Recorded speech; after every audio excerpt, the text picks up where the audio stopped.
Nigeria, we hear thee out there. Our something native land. The whole tribe and tongues may differ in brotherhood. I know how can recite. Yeah, exactly. I can recite it, you know, but to sing, I've not got my, you know, my hands around it. Yes, yes. You know, because it's what I rarely do.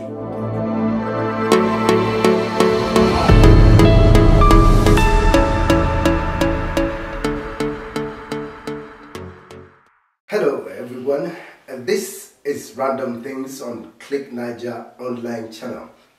My name is Suleiman Gane, and on this show we bring you entertainers, celebs, and get them to answer random questions. Subscribe to our YouTube channel now to be a part of the show. On our program today, our guest is an actor, a producer, and also an activist for climate change. I'm talking about none other than David ALLGREEN. You're welcome to our studio. Thank you so much. Without checking, can you tell us whose portrait is on the 500 Naira note?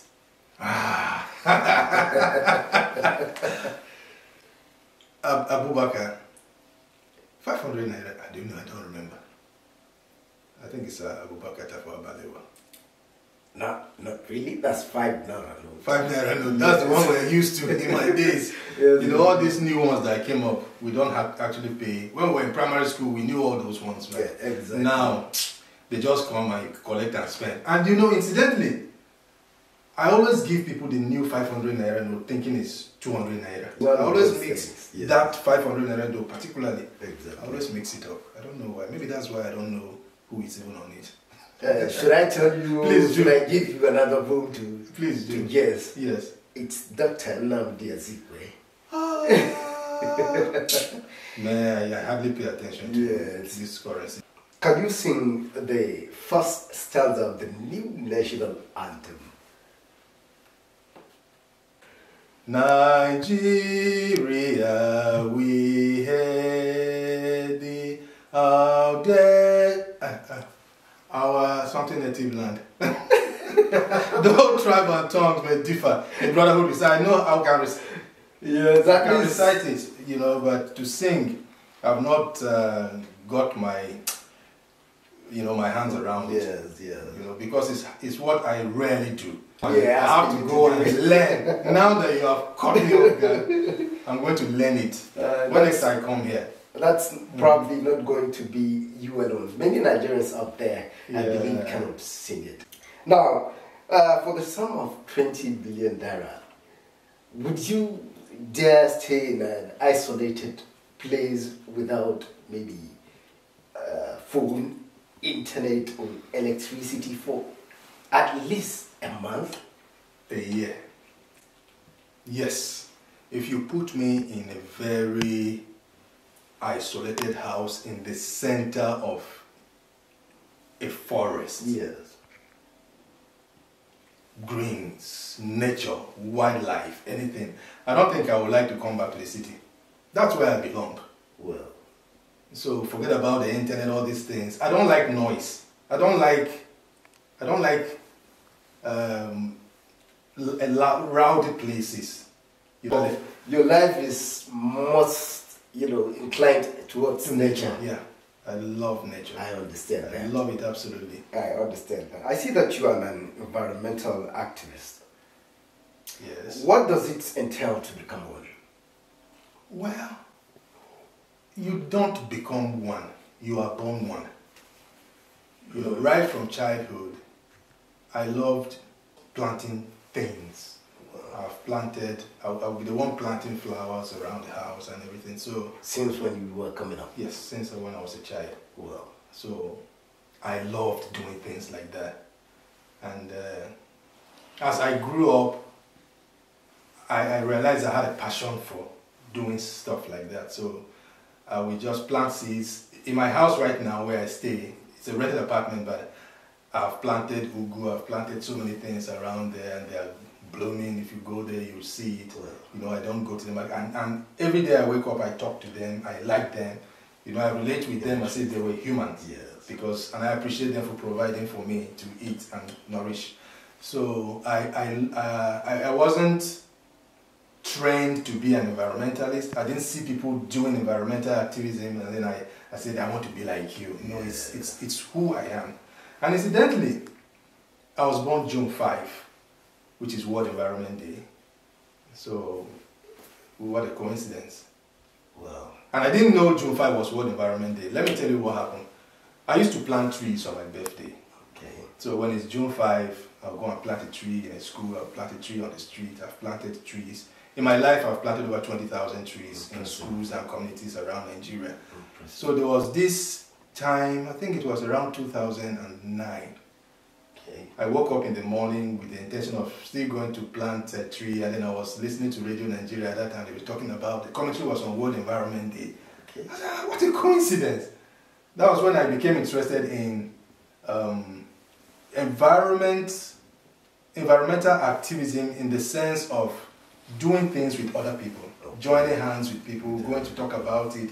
I felt more empowered. I said, wow, so my birthday is celebrated, you know, worldwide as World Environment Day. It's already been noted. So I now started doing things, and I registered an NGO in 2010 dedicated to climate change and environmental sustainability, and that's what I've been doing all my life since then on. So I love it.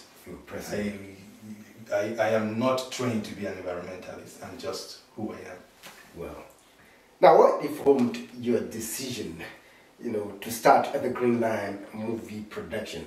Does it have anything to do with your activism? Yes, it does. Okay. I belong to an organization called Extinction Rebellion.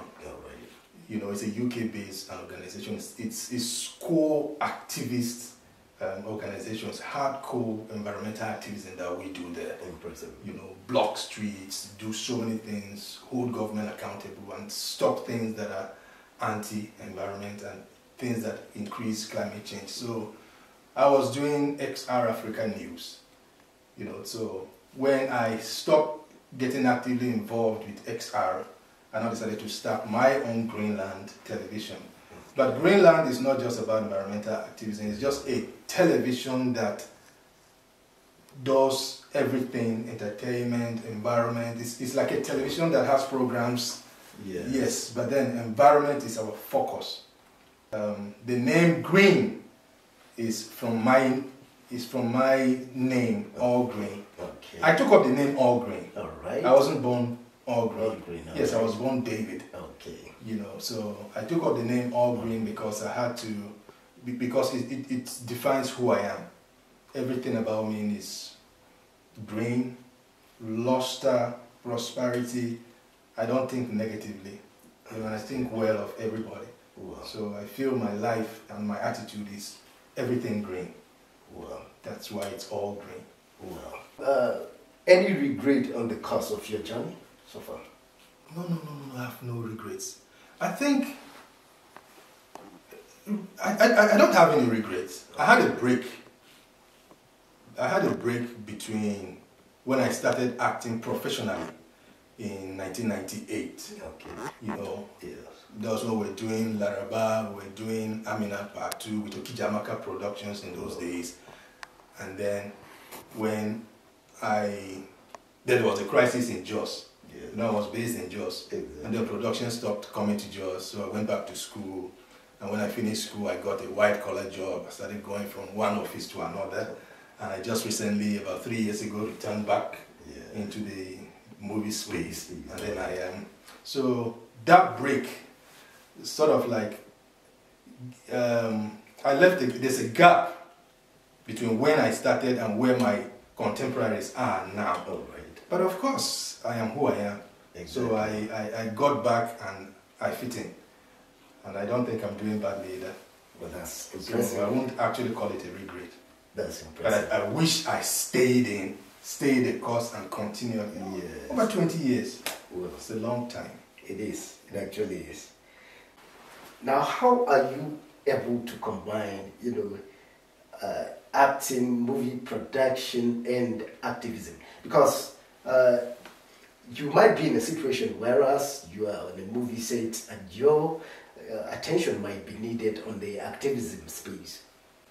Well, incidentally, activism is what is done in a planned manner, and so is acting. Now, you've so far in the past planted, about 20,000 trees, as you mentioned earlier on. Yes. Did you receive any form of, support or encouragement from government or any independent body before you embark on this tree planting project?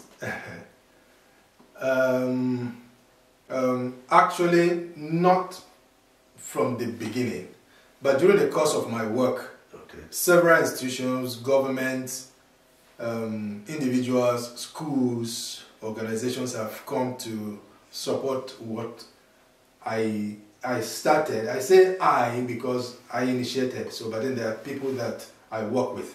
I have volunteers that support what I'm doing.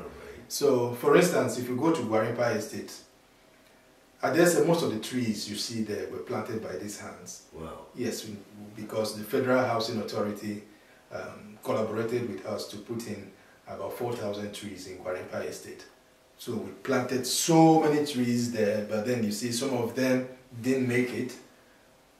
They were trampled upon by pedestrians, drivers, they park anywhere and pick the passengers, keke and the rest, because we couldn't put perimeters around it. It's a huge, it's capital intensive, but we planted that much number of trees in collaboration with Federal Housing Authority. Over 4,000. Over 4,000. So that was in 2012. So you see them, they are very massive. I go to Gwarimpa and I planted this tree. Many people don't know. Yes, they just see the beauty, they walk in the shadow of it, and that's what gives me joy. Yes, indeed. For me, that's the beauty of it all. So, and the awareness is getting there. When we started talking about climate change a few years back, not so many people were aware of the negative effect of climate change, of what we are doing in Nigeria. That affects charcoal, this thing we call charcoal. Yes. Charcoal is a big menace. It is. So when I talk about something, so what do you want people to use? When you're not using charcoal, what were you using? That's the question. First, they cut down trees. They do. They deforest, they cut down thousands of trees in one fall sweep. And then they take time to burn them into charcoal. Without replacing those trees. Without replacing. And then they package this charcoal and export it. So we are encouraging people to be planting trees. If you plant trees, they give us oxygen to take in and take away carbon dioxide and then suck carbon dioxide from the atmosphere. I must say you've given me a reason to at least plant a tree today. Yes. You also go out there and plant a tree on the ALLGREEN climate change tips for kids. Climate change tips for kids is a booklet for education for kids. The reason why I came up with this book is because anytime I went out in a school or a community to talk about climate change and to plant trees, I leave without giving the kids anything to hold on to. Yes. And most times it ends there for most of them because they don't have anything to reflect on. And you see, at that time, even up to now, we don't have much about climate change. Yeah. So I was the first person to come up with this idea of producing something for kids as far as climate change is concerned. So I sat down and wrote some short definitions on climate change, its effects, what causes it, and all that. So I put it together, 16 pages for kids. So anytime I go out for awareness creation, I go along with those books. And I didn't make large publications of this book, but I left room for people who are interested in promoting environment and climate change, like you, maybe if you want to go to your alma mater to go and talk about climate change, we can now give you an opportunity to have your picture at the back of the book, you know, supporting it, and then you will print it as much as you want. I don't take money from it.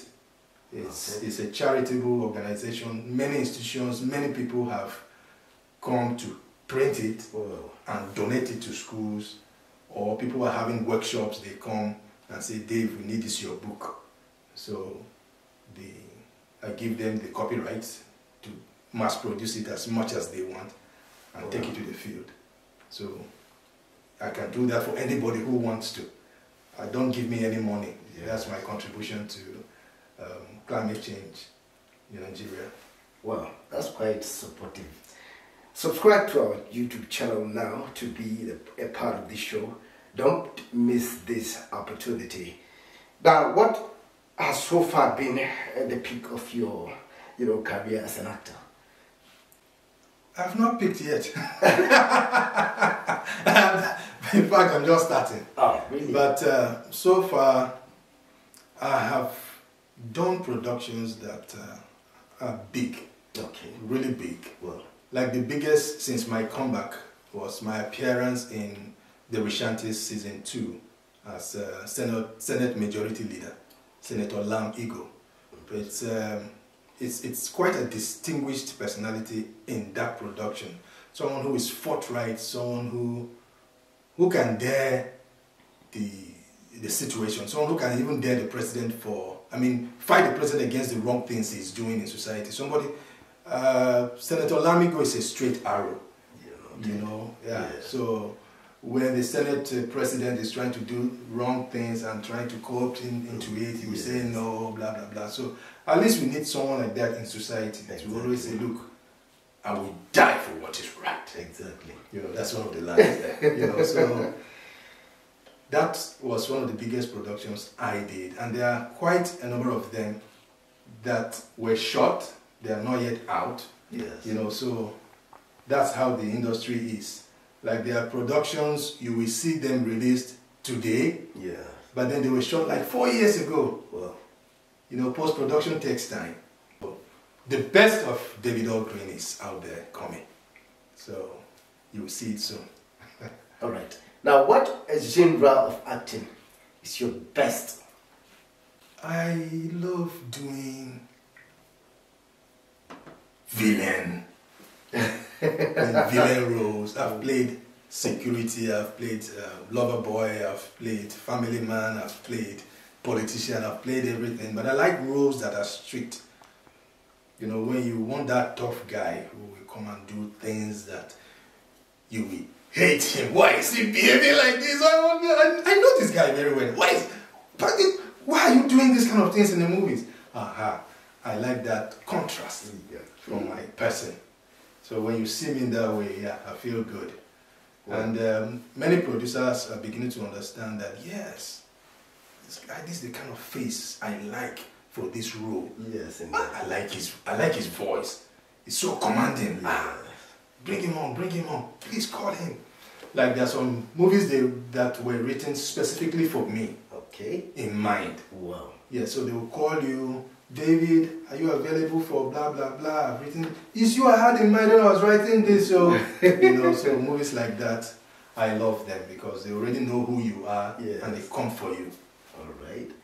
Now, what's your target and where do you see yourself in the next coming 5 years in the movie industry? I want to be the best producer in Africa. Wow. The best in the sense that there are things I see. Like I told somebody that I want to have a studio where you can shoot films that have even lorries. Yes. The full-scale lorry will be in there with a large green screen or whatever it is. Then you do everything cinematic around it. So it's going to be a very massive studio that you can even have a village in the studio. You can have sets that you set up in the studio, do whatever you want there, dismantle, set something else. So I need space, and it's going to happen. It's going to happen. Honestly, believe me. Well, so it's going to be a studio where you will have so many people, so many hands engaged. Everybody will be engaged in that one-stop studio so that other producers can even come and hire space to do whatever they want and go out. We don't have something like that in Nigeria. We don't. We talk about film village, film village, film village. There's no functional film village anywhere in Nigeria. So I'm not talking about a film village have 10,000 square hectares or I don't know, just a massive studio that will have facilities that is needed. Yes, producers need. So we will do something massive in this country very soon. Well, that's my vision. I like that. There's this unspoken differences between the Kannywood and Nollywood, which sees two industries, hardly collaborating. Do you see any possibility of Kannywood and Nollywood coming together in the nearest future under one umbrella? I don't understand when you say hardly collaborating. There is no contention. There are so many woods. Kannywood is maybe just one that you know. Yes, I do believe that. There are so many other woods out there. So many other tribal woods. Kannywood is just Kano. Kano State, people that, this is who we are, this is our industry. Yeah. They carve the niche for themselves. It's not as if they are not part of Nollywood. Nollywood is an industry that embraces everybody. Actors, cinematographers, scriptwriters, directors, producers, they are all part of Nollywood. Everything that happens around Nigeria as far as filmmaking is concerned is Nollywood. So whichever wood is still part of Nollywood. So there is no discrimination, there is no they versus us in this industry. Wow. Yeah. I like that. Now, in the movie industry, there's always a sort of politics that comes in place, in the course of their jobs, before actors can get roles. How do you survive the politics, in the industry? When you are good, there is no politics. I like that. Yes. I have done jobs with people I thought didn't like me. But I realized that it was because they had no place for me in them. Last year someone called me, Dave, are you available for this? And I said, wow, this man is calling me. It was unbelievable. Yes. And he was talking to me without anything. I couldn't read. And Dave, you did this thing, I hated you, and this and you are lucky. There was nothing like that. So I went to him and said, yeah, when they gave me this script, I knew that you are the one that will have to play this role. How far now? I beg, are you available? So I mellowed down. And I started talking to him and we negotiated and we did a production. So I don't believe in this idea of there is politics, they are victimizing me, they are this. No, once you are good, they will look for you. Some people have different notions. I don't know why some people are in the industry. Some have certain expectations. I'm here to be a celebrity. I'm here to be a star. Exactly. I must be a star. I must be there. Exactly. If you come with that kind of notion, you push yourself into situations that will be counterproductive. Absolutely. I am an actor. I was born an actor. I trained as an actor. I read theater and communication arts from the university. So I have every reason to be a good actor. Absolutely. So if you don't use me, it's your loss. Because the producers need good actors. That's for sure. To make good money. It's a business. Now, on a lighter mood, how do you relax when you are not on a movie set or doing your activism? There are places that have trees that I go to. Like there is one garden in Papi, quiet with cashew trees. I just go there. Sometimes on Sundays, I sleep there under the trees till I come back home later in the evening. Okay. I'm not doing that, I'm in my house working. I'm an indoor person. Indoor or in nature. Wow. So I go hiking. I belong to a hiking group. Okay. So we go hiking and I love it because if you go there, it's just you and yourself. Exactly. You climb to the peak and then you just see the world as it is. The breeze up there is different. Well. You see life in an unhindered manner. It's just you and everything else. At this point, we call it a wrap. It's been a pleasure to have someone like you grace our studio this very day. And we hope to have you another time. Another time. I'll be here again anytime you call me. I have a lot to say. Alright. Subscribe to our YouTube channel and all our other platforms and social media. My name is Suleiman Gane. This is Random Things, and I'll see you on the next one.